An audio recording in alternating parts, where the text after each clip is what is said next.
একটা সিংহ ঘন্টায় ছুটতে পারে 90 কিলোমিটার বেগে। কত কিলোমিটার?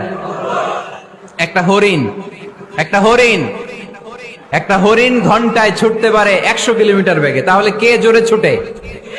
জোরে বলতে হবে। সিংহ কত কিলোমিটার? হরিণ।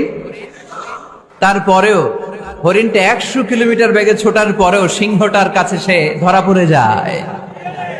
এর কারণ সিংহ যখন ধরার জন্য ছোটে সে শুধু সামনে তাকায়, সে পিছনে তাকায় না। আর হরিণ 100 কিলোমিটার বেগে ছোটার পরেও সে ধরা খেয়ে যাবার ভয়ে বারবার পিছনে তাকায়। আর পিছনে তাকার কারণে ওর গতিটা স্লো হয়ে যায় আর সিংহের হাতে বধ হয়ে যায়। পিছনে তাকাবার সময় আমাদের নাই, চিল্লায় বলো ঠিক কিনা? আমরা অহংকার শিখি নাই, আমরা হিংসা শিখি নাই, আমাদের বুকে আছে বুক ভরা ভালোবাসা। আমি বিএনপি বুঝি না।